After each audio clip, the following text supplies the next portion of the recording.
Good day, and welcome to the Texas Capital Bancshares second quarter 2021 earnings conference call. All participants will be in a listen-only mode during this presentation. Please note that this event is being recorded. If you need assistance, please signal a conference specialist by pressing the star key followed by 0. I would now like to turn the conference over to Mr. Jamie Britton, the Director of Investor Relations and Corporate Finance. Please go ahead, sir. Good afternoon, and thank you for joining us for TCBI's second quarter 2021 earnings conference call. I'm Jamie Britton, Director of Investor Relations.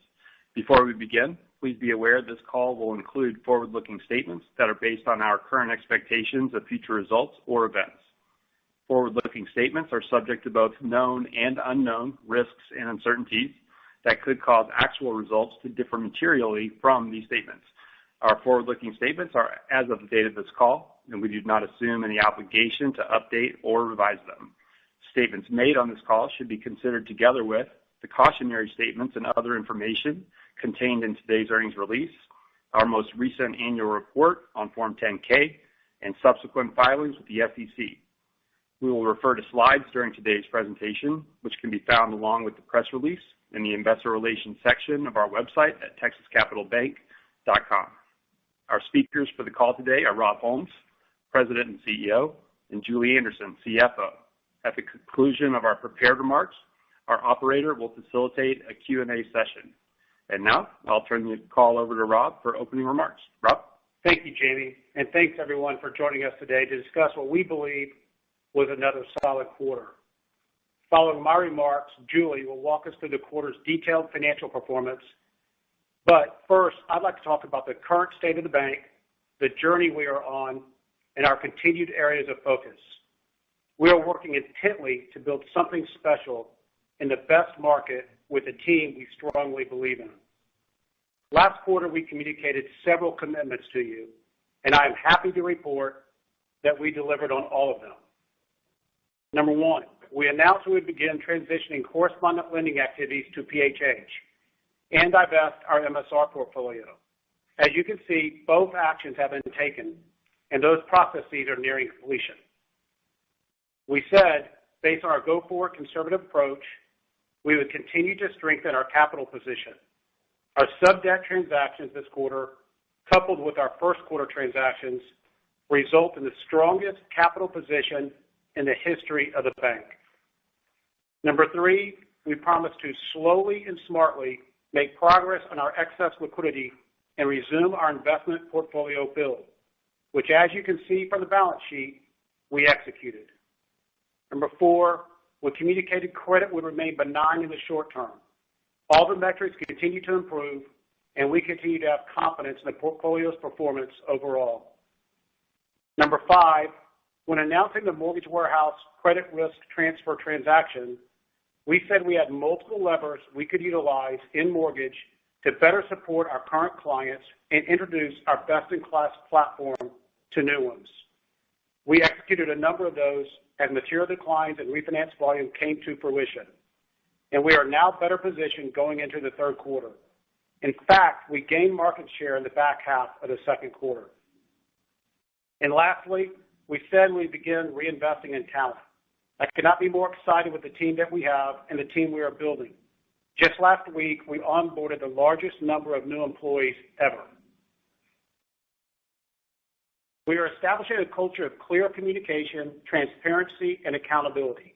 We plan to continue to be very clear and transparent with you as well, and we have no doubt that you will hold us accountable.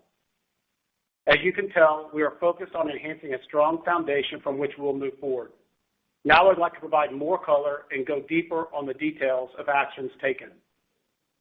First and foremost, our team is paramount. Our success depends entirely on our talent. In the past 6 months, we have brought on additional talent at all levels of the organization. In April, I described how excited I was to welcome Tim Storms, Nancy McDonald, and Shani Urechka. Since then, we have made key additions. Julia Harmon and Rick Rodman joined us this quarter and will lead corporate banking and business banking, respectively. Both segments are critically important and demonstrated our renewed commitment to C&I. We see great opportunity to profitably invest in our primary markets and with discernment, we will continue to do so. Don Goen has recently joined as our new Chief Information Officer with responsibility for all technology and related functions. Don has led digital and IT transformations at institutions much larger and much more complex than ours, and is experienced in delivering leading client experiences in banking and financial services, which is a focal point for us moving forward. We were happy to promote Madison Sim, who at one time was actually a client of Texas Capital, and then joined as head of strategic initiatives for our mortgage businesses. He will become president of mortgage finance upon Jack Nunnery's retirement in June. I told you how impressed I am with our national businesses, especially mortgage finance, and I could not be more excited that a respected industry veteran like Madison agreed to assume this role. The third quarter is off to a very strong start as well. John Larson has been appointed head of home builder and community finance, previously known as specialized residential real estate. With John joining us, we have a more talented and knowledgeable leadership team for the home builder industry, which will allow us to execute on the many opportunities we see for improvement in this business. We are fully committed to the home builder segment. We are also excited to see the partnership between John and our very well-known Director of Community Development, Effie Dennison, expand and provide value in the communities in which we work and live. We are making tremendous progress, and we will have more significant talent announcements soon. As you can clearly see, we have a highly accomplished leadership team that now transcends several levels of the organization. I compare them favorably to any team in the industry. Importantly, our accelerated approach to attracting and adding key talent will allow us to pull our strategy forward. This is the type of experience we need to truly build a flagship financial services firm, one that allows us to engage, support, and strengthen the communities we serve. Over the past quarter, I've been lucky to spend significant amounts of time in our markets, and I can tell you what we are building is resonating. Our clients believe in our brand and are rooting for us to deliver. Our current teams are fully invested, and prospective bankers are telling us this is an opportunity in a company they want to be a part of. Also, this quarter, we have added more client-facing professionals than at any point in our history. But the numbers do not matter. The quality of the person and the talent does, and we are not compromising on either. One of the reasons our story is resonating is, though we are making significant changes, we are taking the time needed to ensure the investments and structure we are adding will enable our bankers to serve clients efficiently. We are acutely aware that building trusted relationships in our core markets and industries requires not only an investment of time, but also higher touch service, and we are empowering our teams to provide it. To that end, we are ensuring each new banker has the support staff and technology they need to deliver the value of the entire bank to all clients. We are building a balance sheet and a business model that enables Texas Capital to support its clients through all cycles, full stop. Which brings me to the actions we have taken to further strengthen our balance sheet. By now it's clear that we are managing to a more, some may say conservative, I say appropriate, capital position, and one supported by more consistent, high-quality earnings, which will earn us the right to be as opportunistic as we want to be in the future. The first quarter's preferred raise and credit risk transfer were a much-needed start. Both materially improved capital and enhanced our ability to support our clients. The latter even helped diversify our funding, which is prudent and value-added. Though we were the first regional bank to execute a CRT successfully, you may have noticed that others in the market are recognizing the value of the structure, and we expect this to continue as an important tool in the capital and liquidity management playbook going forward. Early in the second quarter, we made the decision to transition our correspondent lending business and sell our MSR portfolio. We have been executing against those objectives since the announcement. And while the second quarter's financials continue to reflect the business's inherent volatility, We expect this to be immaterial in the third quarter and completely removed in the fourth. As expected, revenues declined ahead of expenses. The associated expenses will quickly follow in the third quarter. The decision to exit these efforts is completely consistent with our goal to simplify the business and reinvest in higher quality, less volatile earnings going forward while being mindful of capital. And importantly, we did it in a responsible way, decisively, efficiently, and with the majority of our correspondent lending team and the majority of our clients smoothly transferring to the PHH platform. Later in the second quarter, we further supplemented capital with a $375 million sub-debt issuance. And we have a capital stack that puts our risk-based capital ratios in line with desired levels and right in line with or better than where our peers want to be. While others may be returning capital, we are accelerating out of the downturn, excited to be reinvesting in the many opportunities we see for sustainability and growth. Julie will discuss this in detail, but as I briefly mentioned, it's important to note the success we have had in trimming our excess liquidity position. We deliberately paused upon my arrival to assess market conditions and go-forward strategies. But now we are managing towards a more efficient balance sheet. I hope by my considerable actions to date to repair and improve all aspects of our balance sheet that it is apparent we will always take a conservative approach as it relates to all aspects of balance sheet management. As such, we recognize the importance in maintaining appropriate levels of liquidity. But we believe we can do it more efficient, thus more profitable, and we will. The team we are building shares the view that unquestionable financial resiliency is foundational to our success. This core financial tenet, coupled with the best-in-class risk management practices Tim and his teams are implementing and reinforcing, will ensure Texas Capital will be here for its clients when they need us most through all market cycles. We do have a long way to go, but I am proud of our people for their dedication and effort over the past 6 months. The operating committee continues to meet routinely to both drive consistent and thoughtful execution against our strategic objectives and determine the need for future investment to enhance client-focused value. The balance sheet committee is hitting its stride and convening regularly to ensure capital is managed wisely through diligent client selection and appropriate allocation to only the right opportunities with only the right clients. And we just completed our third round of quarterly business reviews, which are already delivering on the goal of appropriately aligning capital and other resources against our businesses and client solutions while focusing on delivering a high-touch client experience. We look forward to sharing additional details with you on these topics, as well as unveiling our vision and our goals in a few weeks when we host our strategic update call. With that, I'll turn it over to Julie to comment on the quarter. Julie? Thanks, Rob. My comments will address slides 5 through 12. We're reporting another solid quarter as we continue to take actions strengthening our balance sheet to ensure we're well positioned with appropriate capital levels in line with our go-forward expectations. With respect to our operating results, total revenue for the second quarter was $227 million, down slightly from the first quarter, the biggest impact coming from the transition of correspondent lending and associated sale of the MSR portfolio.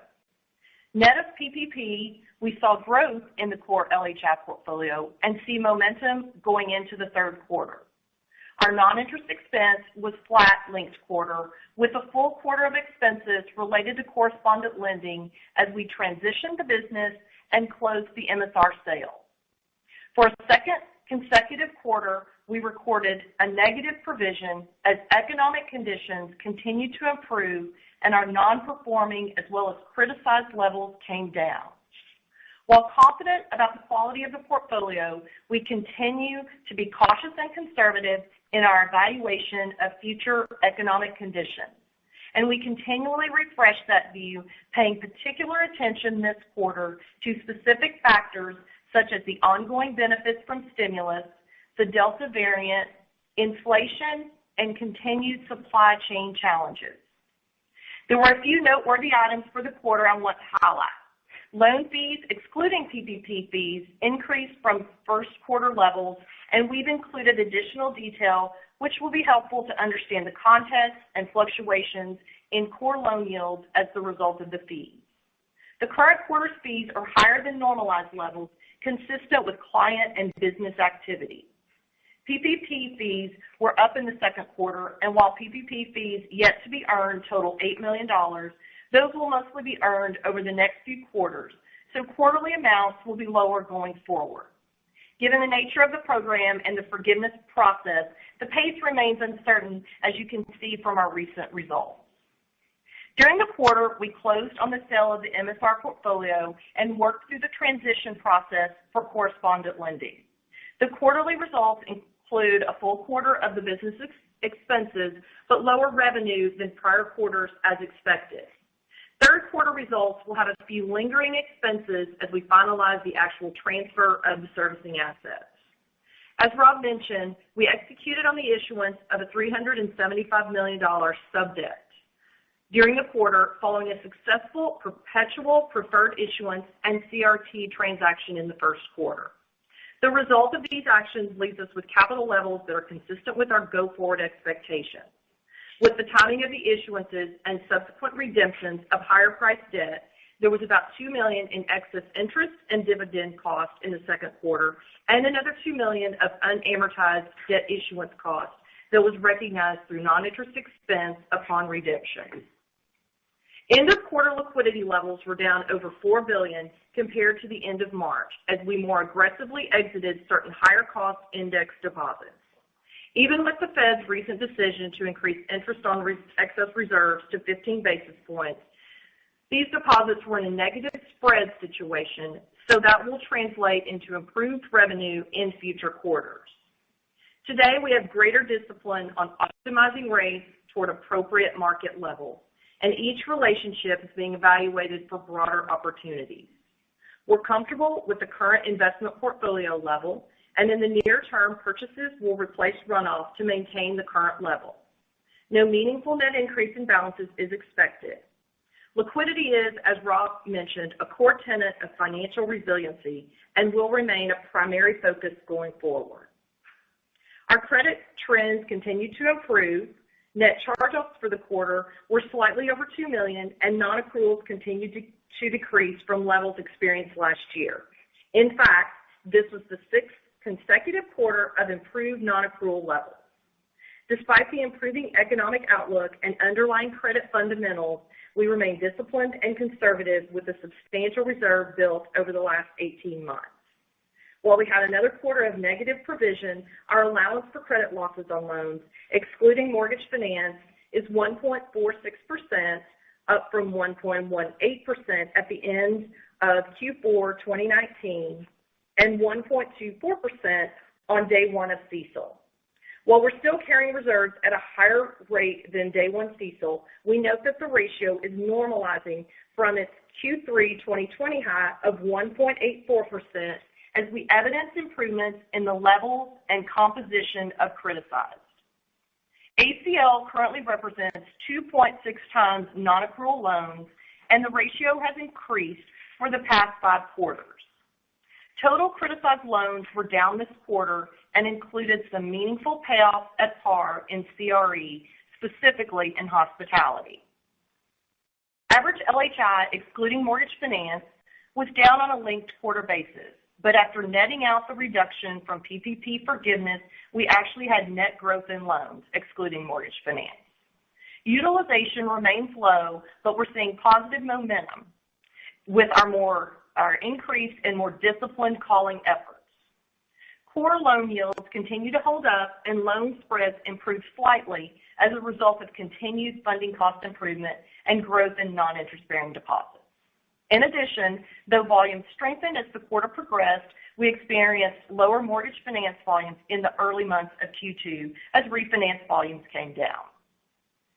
We experienced another quarter of average growth in non-interest-bearing deposits coupled with targeted reductions in higher cost interest-bearing deposits, specifically the index deposits.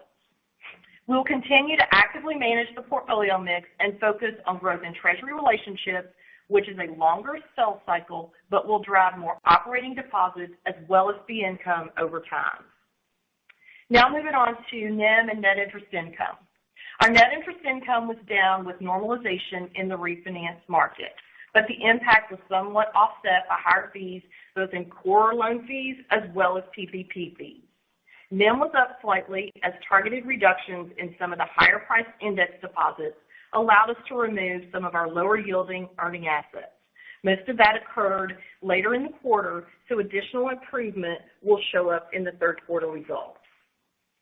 Warehouse yields declined late quarter as we once again focused on pricing structure as needed. We would expect some continued compression in these yields during the next few quarters, but all pricing decisions will take into consideration each relationship's full profitability with the focus on maximizing overall returns. Our core LHI yields, net of the fee fluctuations, have been fairly stable for the past 4 quarters, with spreads actually improving this quarter.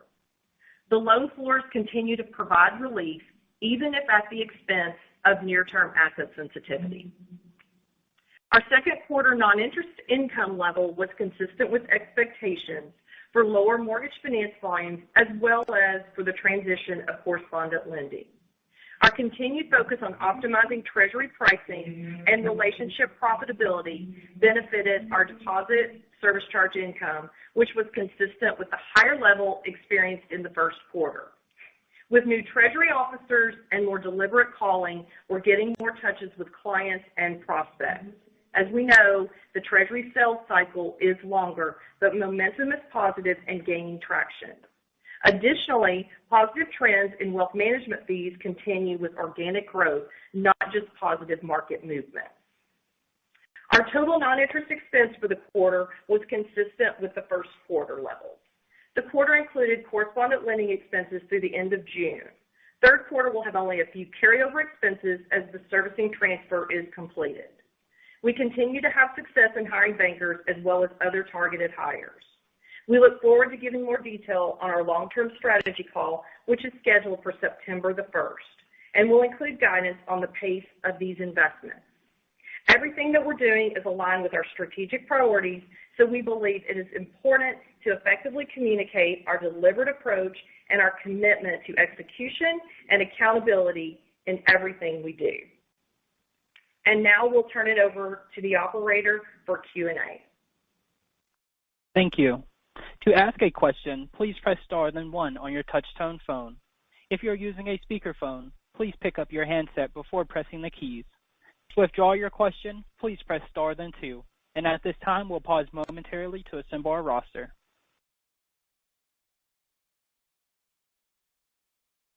And the first question will come from Jennifer Demba with Truist. Please go ahead. Good afternoon. Could you give us a sense, Rob, you said you've hired a lot of people across the organization since you've joined Texas Capital. Could you give us a sense of how many revenue producers have been hired since you came in? I would say that the mix, I don't have the number exactly of revenue producers. I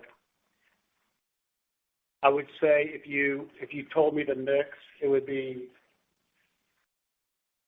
right at half.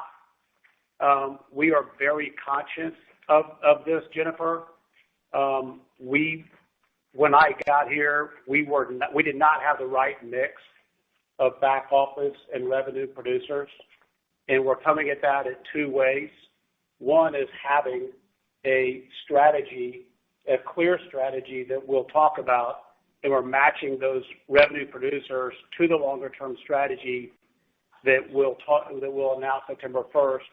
And then also, it's a failure on our part not to be able to achieve scale with the back office through technology and ops. And so we're going to attack this 2 ways, and as we grow, change the mix of front office and back office. Okay.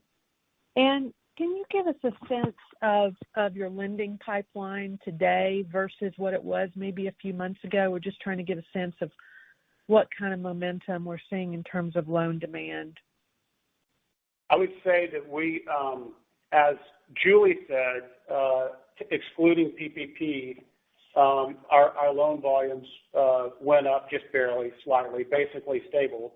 But think about in the context of the greater environment when loan growth has been slow across the industry, and we've deliberately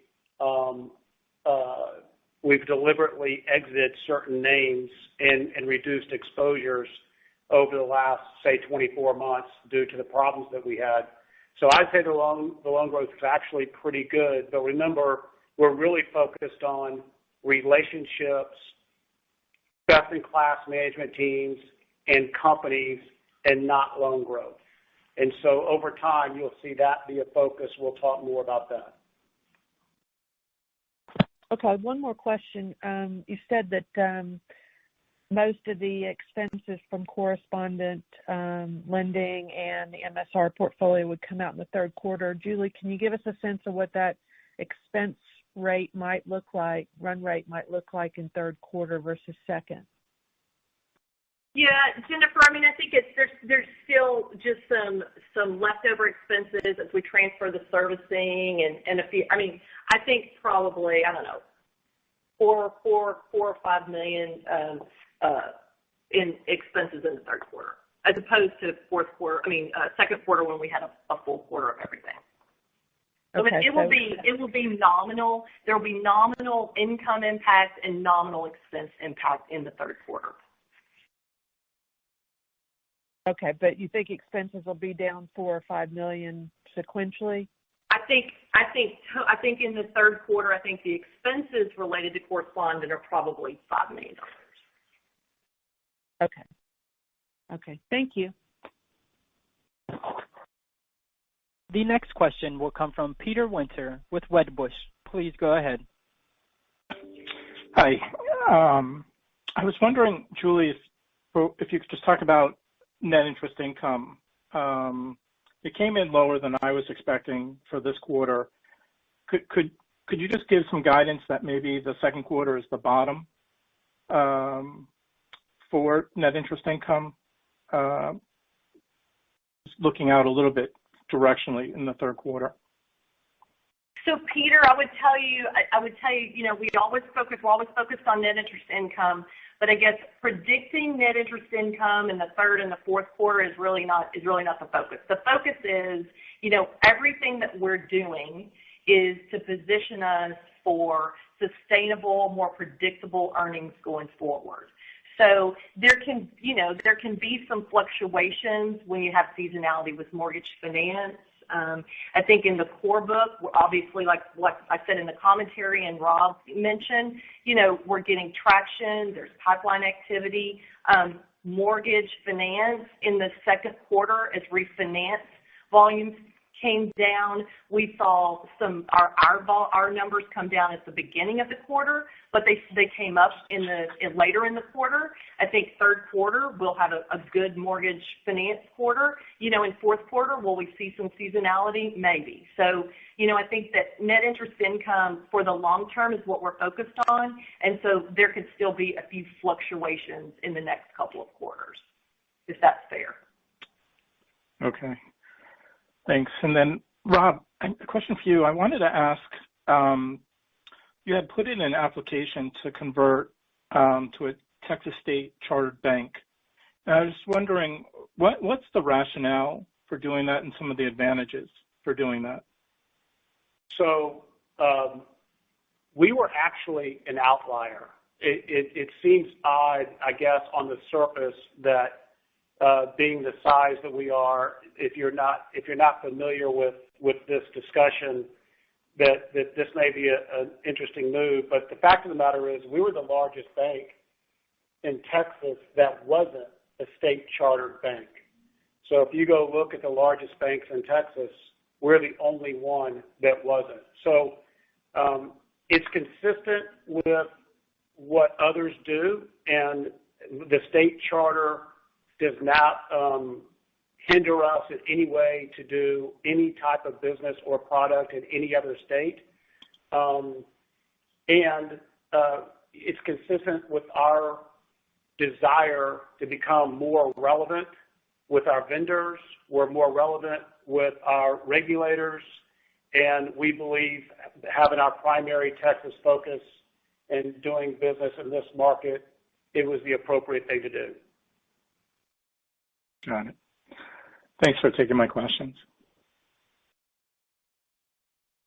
The next question will come from Brett Rabatin with Hovde Group. Please go ahead. Hey, good afternoon. Was hoping maybe, Julie, to come at the NII question a different way, just thinking about all of the moves in the quarter in terms of management of the balance sheet liquidity.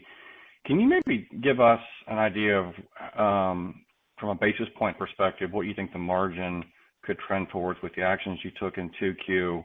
All else equal, I know PPP is going to have an impact with lower fees, but it would seem like your margin could move up over the next quarter at least anyway. Maybe some comments on margin if you might. Sure. You know, Brett, I don't like to talk about NIM, but I'll focus on net interest income. But again, because we can have some variations. But again, if you look at the different pieces, so we did. There was about $4 billion of deposits that were run off, and that was back end loaded. Most of that happened at the end of the second quarter, so it wasn't reflected in liquidity. You can see our ending liquidity, which was $4 billion lower. So we'll have that's definitely going to be beneficial. Those deposits were at a negative spread, so you'll see the full quarter of that in the third quarter. So that's certainly something that's positive. Again, on the core loan side, our yields and our spreads are holding up very well. There could be some compression on the mortgage finance side, but I think you'll see the volumes hold in there and maybe even be a little bit higher in the third quarter. So that's the different parts. I think that the fact that NIM was flat to up a little bit from Q1 to Q2, I think that's probably a positive indicator. But those are the different parts that would factor into that. Okay. Yeah, I figured you wouldn't want to give me the answer I was looking for. So I guess the other question is just around that. Are you done with the balance sheet changes, or will you continue to do things to the balance sheet to manage liquidity lower in the near term, or is that going to be more of a natural progression as you grow the loan portfolio? Yeah, so we'll talk more holistically about that on September the 1st. But I can tell you that I think the securities portfolio, we're comfortable with the level where that is right now based on current rates. So I don't think you'll see us move that much if rates stay consistent with where they are. Is there a little bit more room for some runoff of some of the higher cost deposits? Probably. I think the bulk of that happened, in the second quarter, but there's probably a little bit more room there. But I think that you'll see the full quarter and third quarter of those second quarter actions. And then we'll talk again more holistically on September the 1st of kind of what you could expect balance sheet composition, liquidity, and securities to look like going forward. The only thing I would add is I think we'd look to replenish the securities portfolio with anything that paid off. Correct. Yeah. To maintain the current level. Yeah. Okay. Fair enough. And then maybe one last one, if I could, just around hires. Rob, are you done with the senior hires in terms of lines of business, or should we expect to see additional ones here in the near term? No, I think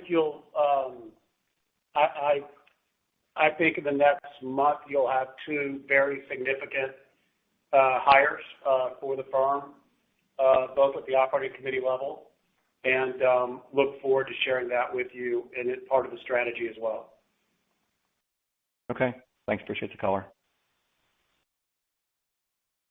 The next question will come from Brady Gailey with KBW. Please go ahead. Hey, thanks. Good afternoon, guys. I wanted to start on the deposit side. If you look at period end deposits, they were down about $4.5 billion. I know you guys mentioned, strategically shrinking some of those higher cost index deposits. But I was just wondering, I mean, the down $4.5 billion, how much of that was, what you'd call strategic shrinkage and deposits? What you saw in interest bearing, that's strategic. I think it's roughly $4 billion. That's the strategic repositioning. Non-interest deposits, Brady, you'll remember we can have some fluctuations in that with quarter end and average. So on non-interest deposits, average is a better indicator. But as far as the interest bearing, the ending is reflects the strategic runoff that we did. Okay. And then, Julie, I've noticed over the years that the asset sensitivity of Texas Capital has been coming down. It came down a little bit more this quarter. Can you just talk about the components as far as why Texas Capital is losing some of its asset sensitivity here? Sure. We think, that all of that is good. And we wanted that little bit less asset sensitivity, kind of longer term, not just linked quarter, but year over year. We have more floors in place, which are serving us well. And then obviously that having a securities portfolio where in the past we really haven't had any securities to speak of, that's reduced our asset sensitivity a little. On a quarter over quarter basis, we had the HLA, the highly liquid assets, the cash that ran off. That's 100% beta. Some of the deposits, the index deposits that we ran off, while I always talk about them as 100%, we model it at 85%. So there was a little bit of difference there, but that action is so positive for net interest income. So we think the little bit of asset sensitivity that we're giving up, it's going to be very reflective in net interest income. And again, in September 1st, we'll talk a little bit more of how we plan to manage interest rate risk going forward. But hopefully that helps answer your short-term question. Yeah, no, that's great. And then finally for me, Rob, you've done a great job of, working on the capital side of Texas Capital. I mean, it has more capital now than I think I've ever seen, as you had talked about. If you look at the stock, especially after the recent sell-off, I mean, the stock is 113% of tangible book value. You have plenty of capital. Why not get started on a share repurchase program at this time? We think we could do much better investing in organic growth. We have a lot of opportunities. I'm excited for you to listen to the story September 1st. There's a lot of banks out there doing the return capital playbook. There's so many opportunities with new products and services and businesses in the markets that we're in. We can get a much greater return than repurchasing our stock. I agree that I'll leave it at that. All right, great. Thanks for the color, guys. The next question will come from Brad Millsaps with PSC. Please go ahead. Hey, good afternoon. Hey, Brad. Hi, Julie. Rob, I was just curious. I know you didn't have the number at hand of the number of relationship managers that you've brought in since you started, but just did you have a sense for maybe the amount of loans that they managed at their previous stops, or just kind of wanted to get a sense of kind of what the potential is there with the RMs that you have brought in? Yeah, I would say that I would hope going forward you'll focus. I know that this bank used to talk a lot about new bankers, new assets. The new bankers and the current bankers that are here are the bankers that understand the whole myriad of corporate finance, if you will. And there's going to be a lot of other things to do with these clients than just loans. And so loans is an outcome, if you will, of banking a great client over the life cycle of that client. And it'll go up and it'll go down. But we are not targeting loans. We're targeting relationships with a broad, full myriad of products, providing solutions to management teams. Okay. And I guess in that same vein, do you, and I know a lot of this was in motion before you got there, but do you feel like you've sort of right-sized the loan portfolio to a steady state to where you can, it's at a point where you like what's in there. There's nothing else that in a major way that you feel you need to run off or turn over at this point? No, I think that, look, you're right. When there's a new team here, Tim and me both, you don't know what you have until you go deep. But I think what you see happening, well, first of all, being provisioned correctly is part of good capital management, right? So let me say that first. So we're really focused on having the right amount of provision. And then when you do a real deep dive in the loan book, the reason I think we're in good shape is if you look at this quarter, C&C's dropped, we have lower NPAs, we had a diminished amount of charge-offs, and our watch list is trending down. And then the NPAs that we do have, they're with good value, meaning equity in deals, call it real estate deals, and good structure. These are not enterprise loans like we used to have in the portfolio that we exited, or high commodity related issues. So I feel really good about where the portfolio is, and very fortunate that that's what we found on a deep dive. Great. And then just one kind of final housekeeping question. Julie, I saw there was maybe $2 million of charges and other expense related to the sub-debt redemption. Anything going on in other fee income? I noticed it was up maybe $5 million sequentially. Just kind of curious, is that run rate, or is there anything in there that you might, say was, sort of one time or elevated in nature? Yeah, I don't think so. I don't think there was any one thing that drove that. So that's probably an okay run rate for going forward. Okay, great. Thank you. Thank you. Thanks. The next question will come from Bill Dezellem with Titan Capital Management. Please go ahead.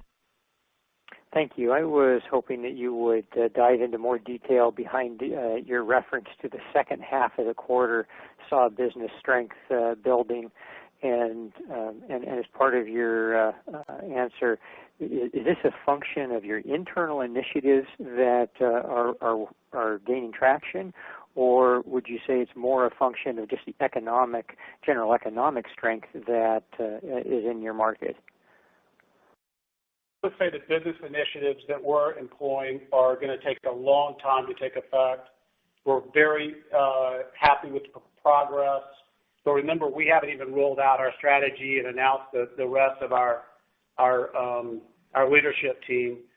Now we've added a lot of frontline people. They're just getting here, as you know. So all of those efforts are going to take a little bit to come to fruition. I think what we talked about in improving in the back half of the quarter was specific to mortgage warehouse. And then we also talked about that we have a number of levers. In the last call, I think, I talked about having a number of levers in mortgage warehouse that we can utilize to affect volumes, price, and otherwise.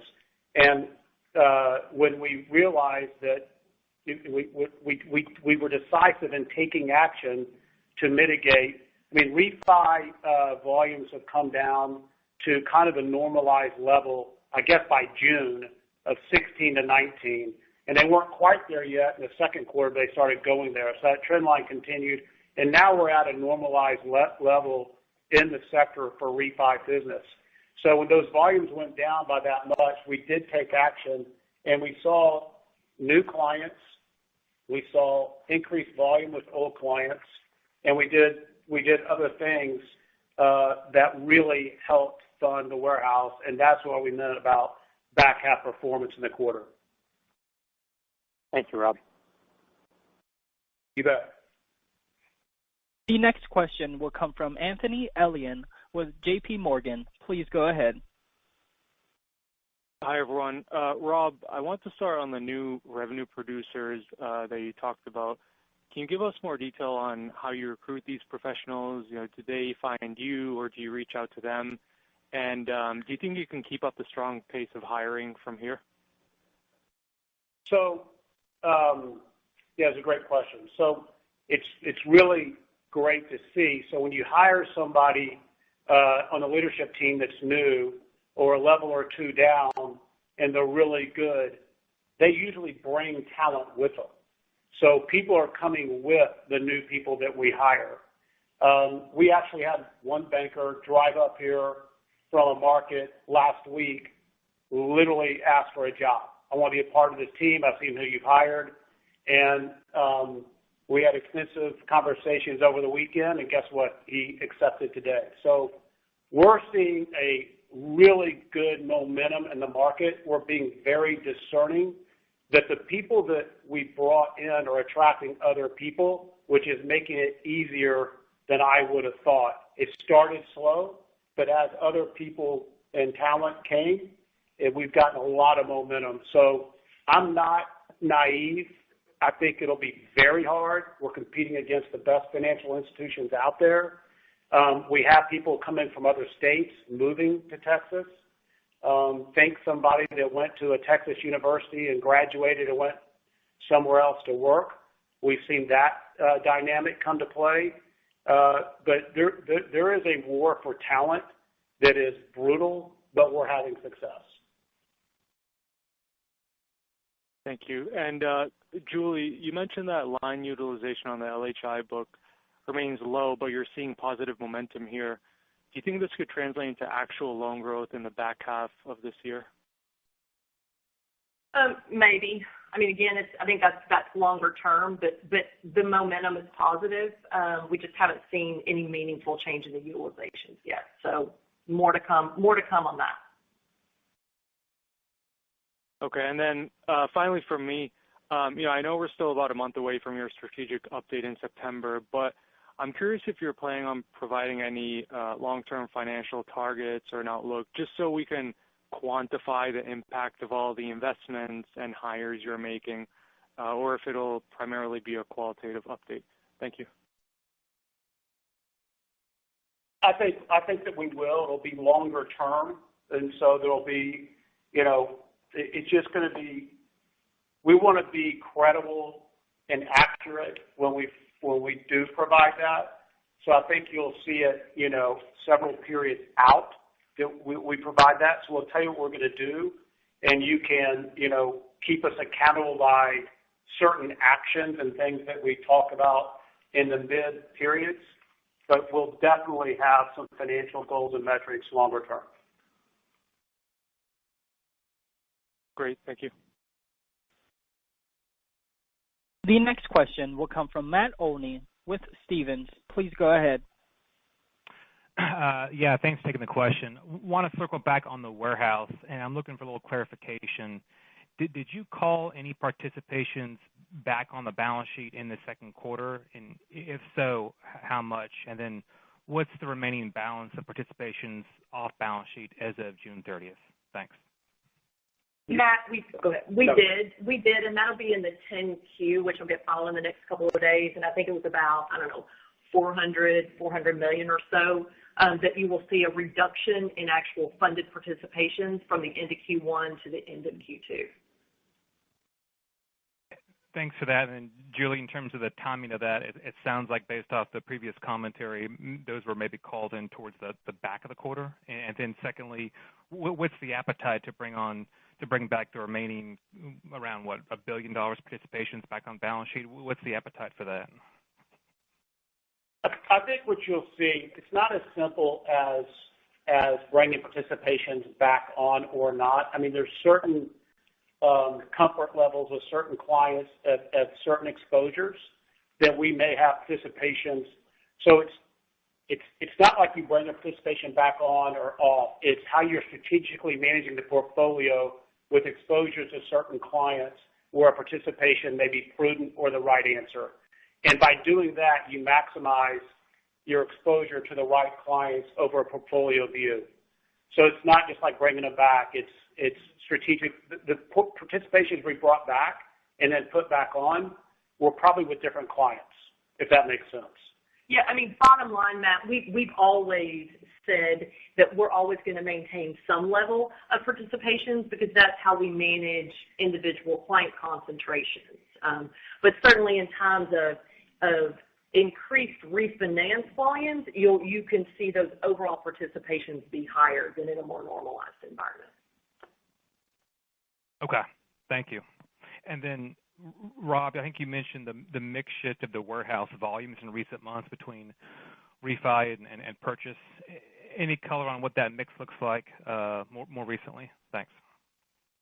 Yeah, I would say it's think about the high 30% of refi currently. Those are the last numbers I saw. Okay, thank you. The next question will come from Jon Arfstrom with RBC Capital Markets. Please go ahead.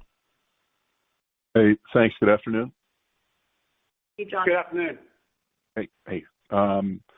Question for you. In some of your commentary in the slide deck, you talk about re-underwriting the expense base, and curious what you're learning from that. And also you talk about reallocating some of the expenses from correspondent lending into hires and new products and services. You touch on some of the key areas you feel are missing from your product offering that you need for longer term success. So the reallocation first, I guess we could talk about.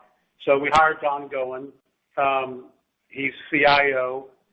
And before he got here, we were looking at all the investments in technology and attempting to re-underwrite them. We're bringing that forward with Don under his leadership. I think we said it before, we want to be technology enabled and banker dependent.